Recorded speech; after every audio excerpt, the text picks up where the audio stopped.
এইবার বেরিয়ে আসলো মৌমিতা দেবনাথের মৃত্যুর আসল চাঞ্চল্যকর তথ্য।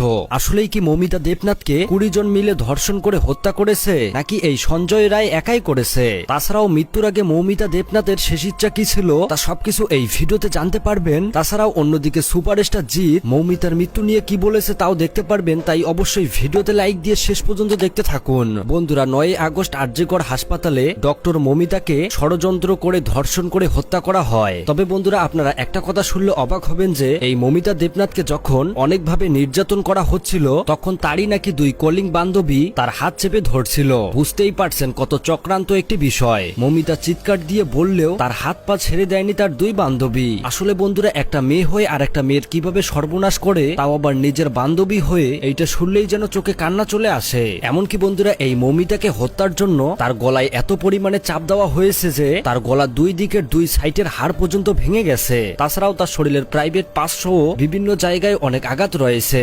এমনকি বন্ধুরা, তার চোখের নিচে এমন জোরে চাপ দেওয়া হয়েছে যে তার চোখ থেকেও নাকি রক্ত বের হয়েছে। কত মর্মান্তিক এই বিষয়টি। মূলত বন্ধুরা, মৌমিতা দেবনাথের সাথে এইরকম ঘটনাটা ঘটার পর যখন তার মৃতদেহটি সেমিনার রুমে রাখা হয়, পরের দিন সকাল 7টার সময় সেখানকারই একজন ডক্টর সেই সেমিনার রুমে গেলে মৌমিতার মৃতদেহ দেখতে পায়। সে দেখতে ছিল তার শরীরের বিভিন্ন অংশ থেকে রক্ত পড়ছিল।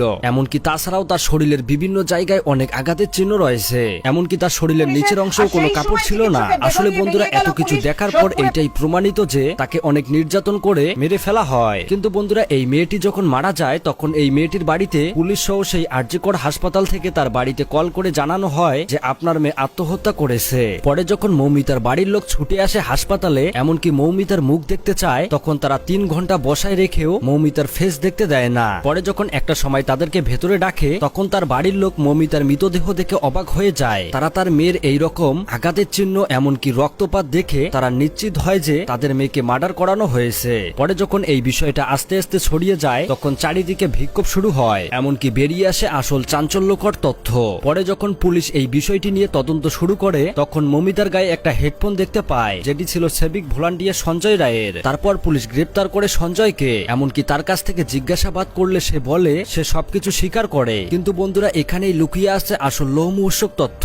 এই ঘটনায় সঞ্জয় রায় থাকলেও সঞ্জয় রায় আসল খুনি না। ডক্টররা পোস্টম্যাডামের ময়না তদন্ত করে পেয়েছে যে এটা কখনোই সঞ্জয় রায় একা করতে পারে না। কেননা মৌমিতার শরীরে পাওয়া গেছে 150 গ্রামেরও বেশি সিমেন্ট, যেখানে কিনা একজন সাধারণ মানুষের থেকে 5 থেকে 6 গ্রাম বের হয়। এতেই বোঝা যায় যে এখানে জড়িত ছিল আরো 15 থেকে 20 জন। তাছাড়াও তাকে যেভাবে নির্যাতিত করা হয়েছিল, চোখ এমনকি গলা ঠোঁট থেকেও রক্ত পড়তে থাকে। বিশেষ করে তার প্রাইভেট পার্টসে অতিরিক্ত পরিমাণে আঘাত করা হয়, যার ফলে সেখান থেকে অতিরিক্ত পরিমাণে রক্ত বের হয়। বন্ধুরা, আসল রহস্যময় ঘটনাটি হলো সঞ্জয় যখন মৌমিতা দেবনাথের কাছে গিয়েছিল তার আগেই নাকি মৌমিতা দেবনাথকে মারা হয়েছিল। কিন্তু সঞ্জয় রায় মূলত এইটা বুঝতে পারে নাই, কারণ সে নেশাগ্রস্ত অবস্থায় ছিল। ইতিমধ্যে সবাই আরজিকর হাসপাতালের প্রিন্সিপাল যিনি রয়েছে তার বিরুদ্ধে অনেকেই কমপ্লেন দেয়, যার নাম হলো সন্দীপ ঘোষ। যাওয়ার আগে এই ক্ষত হয়েছিল এবং সেই ক্ষত থেকে বিপুল পরিমাণ রক্তপাত হয়েছে। মূলত সন্দীপ ঘোষ হাসপাতালের স্টুডেন্টদের উপর নির্যাতন ছাড়াও বিভিন্ন রকম আজেবাজে কাজ করায়, যেটা এই মৌমিতা দেবনাথ জানতো। এই ঘটনা মৌমিতা সবাইকে আস্তে আস্তে বললে তাকে এই রকম করে মারার প্ল্যান করে সেখানে সঞ্জয় রায়কে ফাঁসানোর চেষ্টা করেছে। বন্ধুরা, বুঝতেই পারছেন কত চক্রান্তকর একটি বিষয়। তো যাই হোক বন্ধুরা, এই মৌমিতা দেবনাথকে যেভাবে মারা হয়েছে এই আসামিদের আপনারা কিরকম শাস্তি চাচ্ছেন অবশ্যই কমেন্ট করে জানাবেন। ধন্যবাদ।